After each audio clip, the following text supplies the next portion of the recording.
I'm Nick Westergaard, and this is On Brand, helping you tell your story. What if the future of marketing is a lot more human than we think?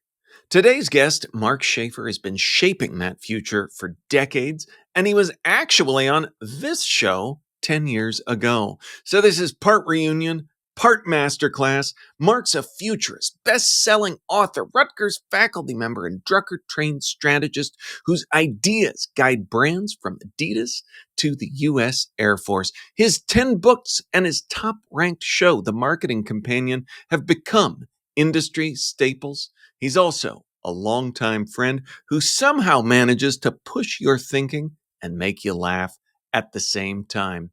My interview with Mark is coming right up. But first, Mark Schaefer, welcome back to On Brand 10 years later. 10 years? That's a tragedy. It really kind of is. I think part of it was masked by the fact that as we were talking beforehand, we'd see each other at South by Southwest, at different conferences on the circuit a little more. So it seemed like we were seeing one another. We just weren't recording the conversation and sharing it with the world. Yeah, well, I'm glad to be back and glad to see you. As I mentioned before we started to record, I mean, you've always been one of my absolute favorite intellects in this space. So I'm looking forward to the conversation. Well, that is very much felt on this side of the microphone as well. And I want to jump right into why I think that this is a timely conversation. You've talked about us entering what you've called a most amazing time for marketers. And I feel like there are marketers out there who feel that, but it might be like instead of it's a, "Eh, yeah, I think maybe." What makes you more optimistic when so many are overwhelmed? Well, I want to emphasize that I'm a realist. I mean, I want to approach everything rationally and look at the world as it is, not what we wish for. So I'm not going to sugarcoat uh, anything. And I think it does make sense that we approach this with a little bit of fear, right? I mean, in the last 2 months, I had three of my relatives get laid off, being replaced by AI. Now, but there's another side of this, right? So we live in this absolutely magical time, and so I wrote this new little book over the summer, how AI changes your customers. And if you're not really immersed in the world of AI, there are going to be some ideas in there that are going to really make your head spin and maybe even make you depressed about what's really happening in the world, how humanity is being rewired, the psychology of humanity is being rewired right in front of our eyes. But at the end of the book, I tried to reassure people to look at this in this amazing, magical, positive way. In that, look, let's get through the angst and let's embrace the change. It's not going to go away, and think about how AI can make us bigger and bolder and more creative and more impactful. How do we use these tools to be a better us? And that's how I'm coaching people these days, and they're excited about it. Just from a personal level, I'm at a point in my life where I really get a lot of value from teaching people and from mentoring people. And I've always been frustrated that it's a very time intensive one-on-one kind of effort. And I've really lamented that one of the things I've learned from my mentoring is that it can be the most powerful way to lift up a person and give them a chance. And I wish I could do more. So one of the things I did, and this is totally an experiment, I don't know if it's going to work, but I created a MarkBot. I uploaded all my blog posts, all my books, all my workshops, all my speeches, all my strategic frameworks, and I taught it to behave. So it like has my values in there, kind of my value system, and I just put it out into the world. And it's on my website. Anybody can try it. It's private. I don't know who uses it. I don't know what people ask. It's totally free, but it's just a way of thinking.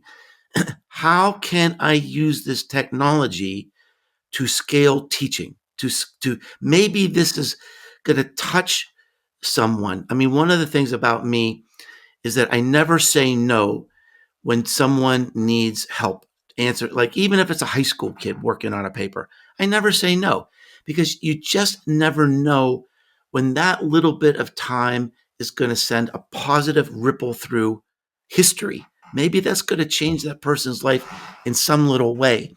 And so that's my hope with the MarkBot, that I can do that more often, and maybe I won't even know it's happening.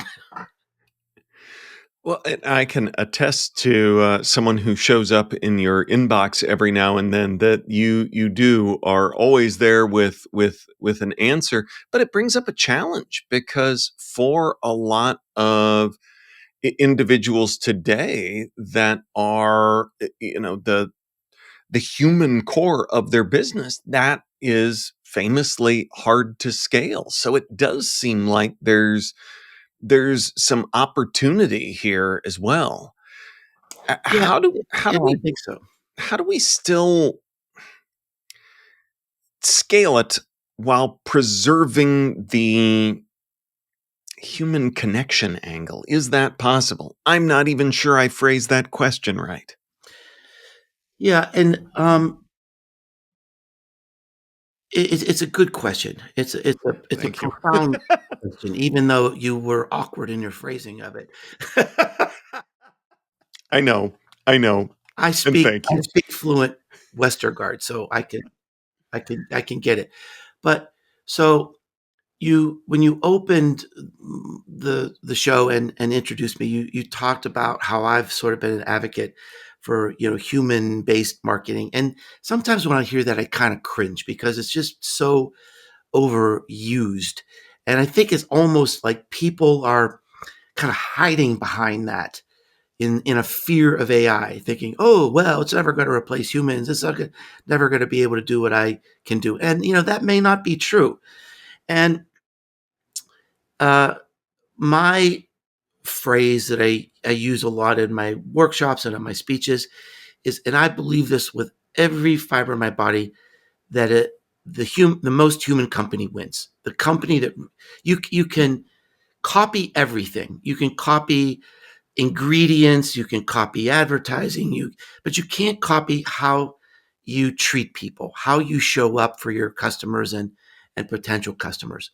And I think in the future, Nick, the most human company is going to be a blend.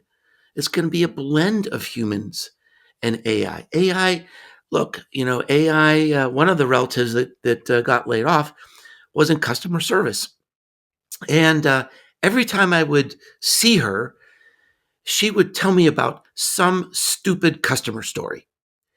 The stupidest customer that she had that day. Now, do you think that's starting to show up in the way she connects with customers, when she kind of has this mindset of the stupid people on the other end of the phone, right?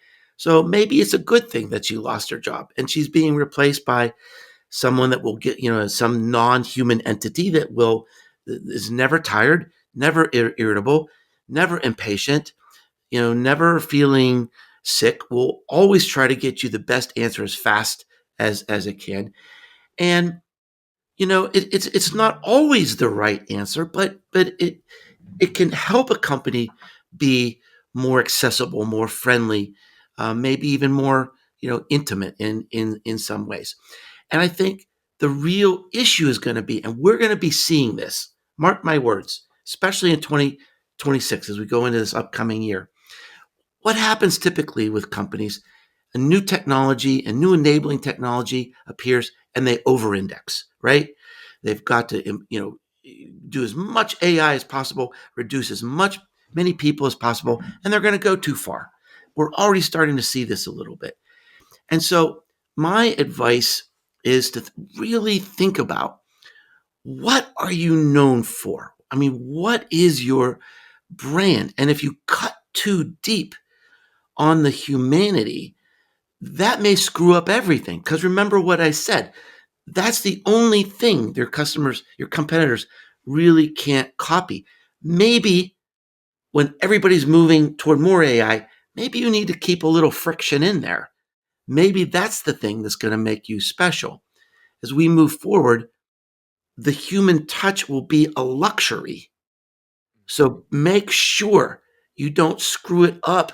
It could screw up your whole brand. And like I said, we're already starting to see that bubble up a little bit.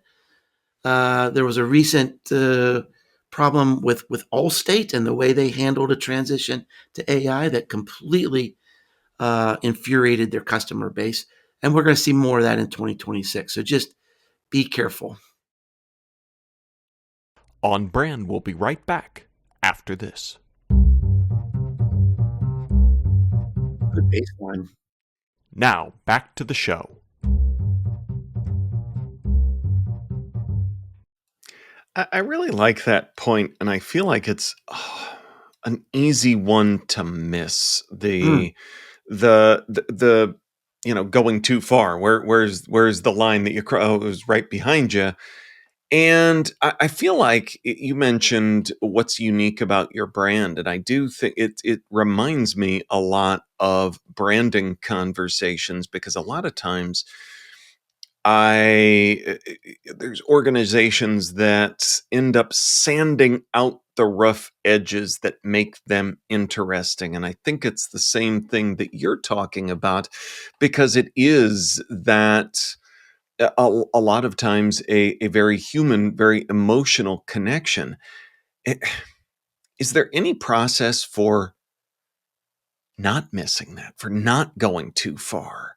A check to put in place that we're not just cutting too much, like you said.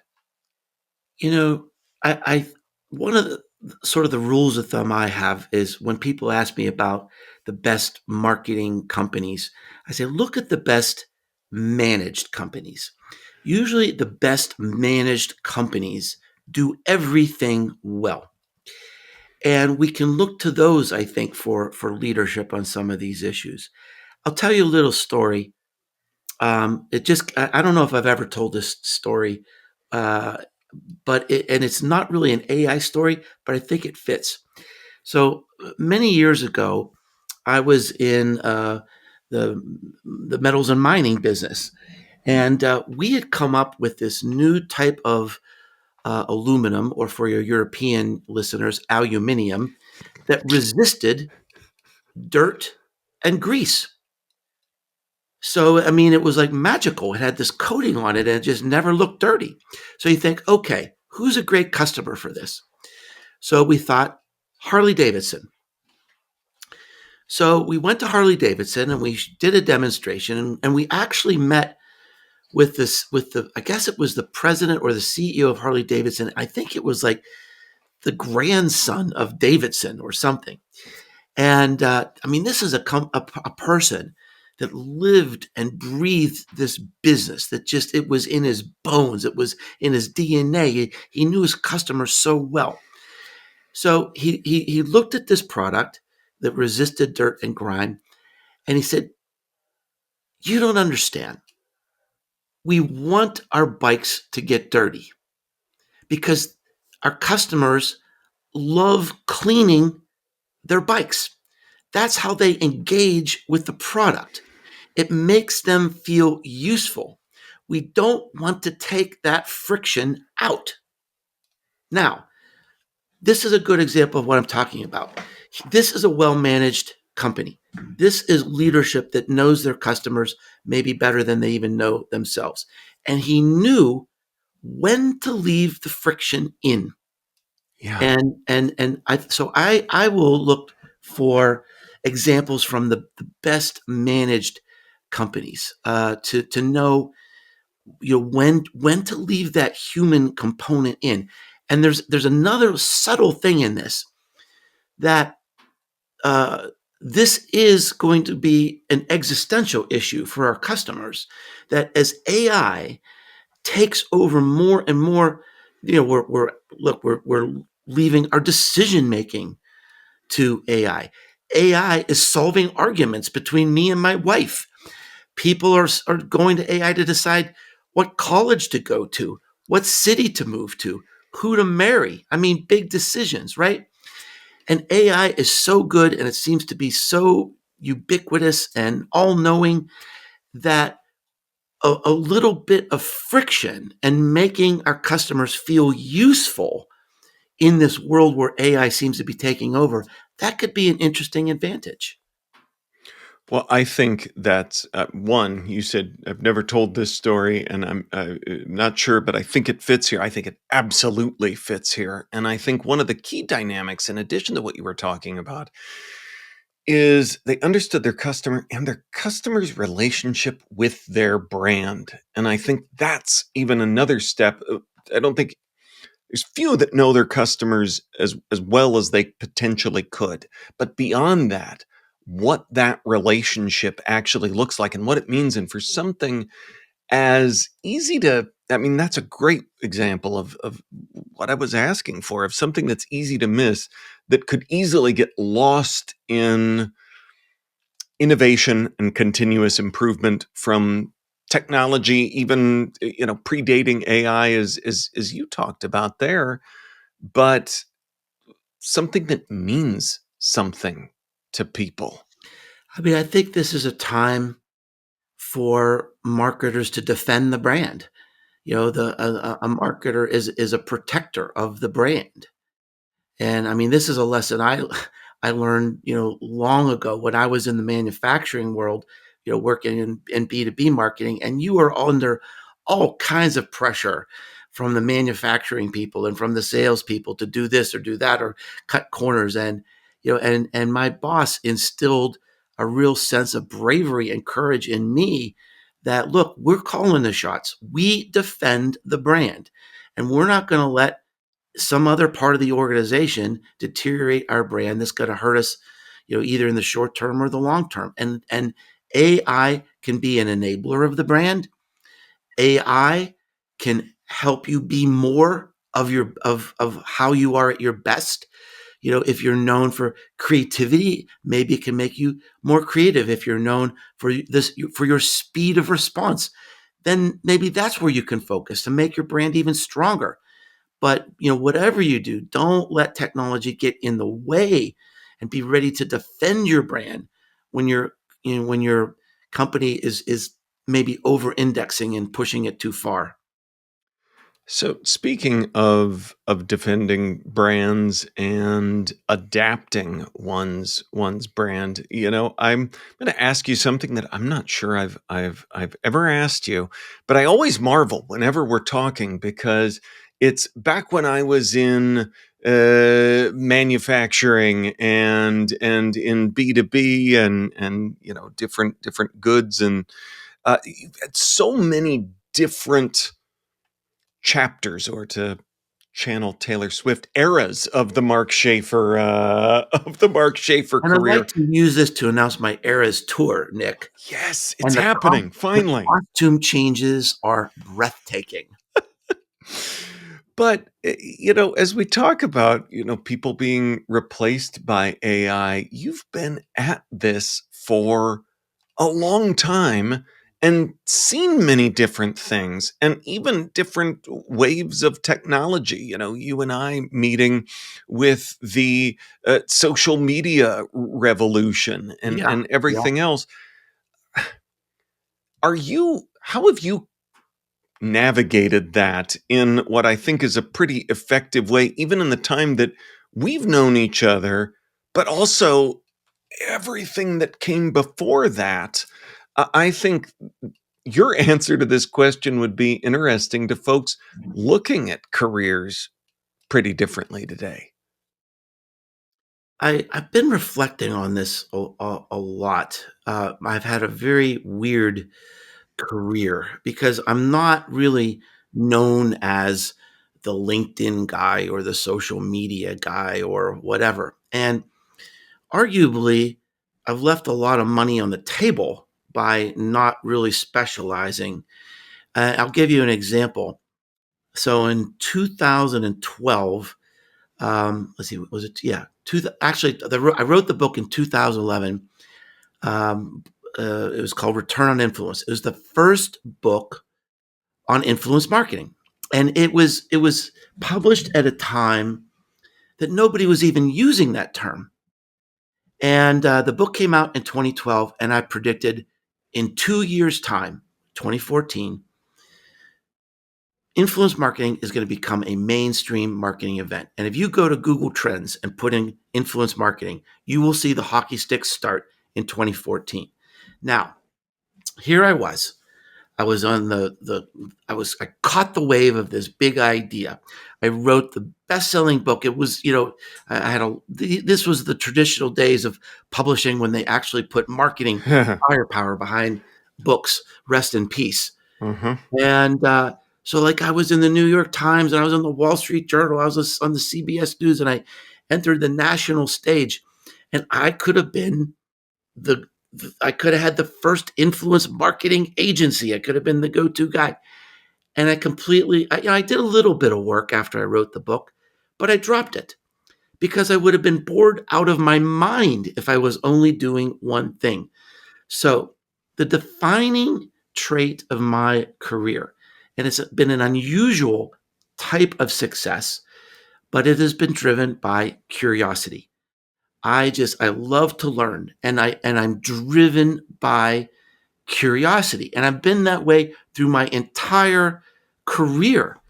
The kind of the big moment that changed everything for me was I was in this Fortune 100 company, and I was a young marketing guy. My boss was like 45 years old. He wasn't going anywhere. It's like, okay, what's next for me?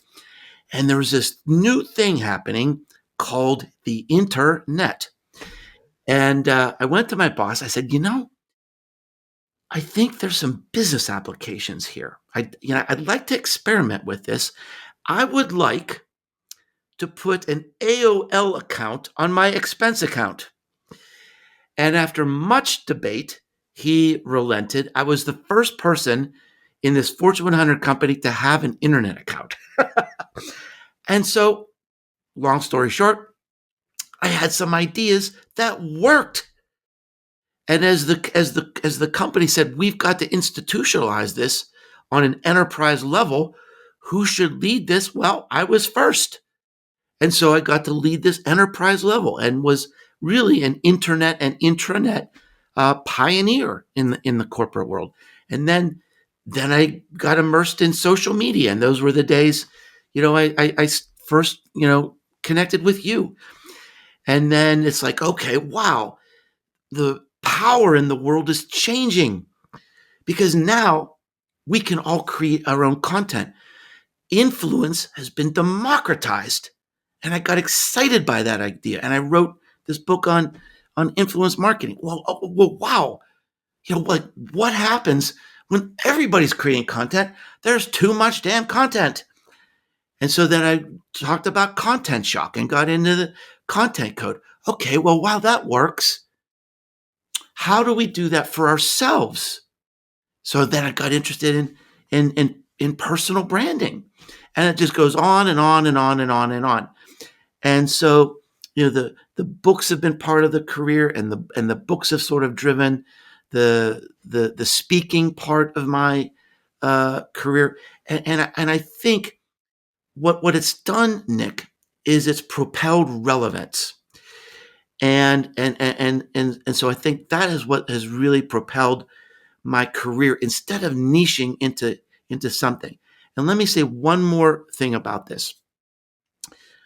So, I wrote this little book, and I didn't plan to write this book. It's called How AI Changes Your Customers. And the reason I wrote it was I was part of this research study. They gathered 300 futurists and asked them, how will AI change humanity by 2035? A big question, an impossible question. And what made this remarkable is that these 300 futurists, philosophers, psychologists, academics, Silicon Valley titans, they came to consensus on some ideas.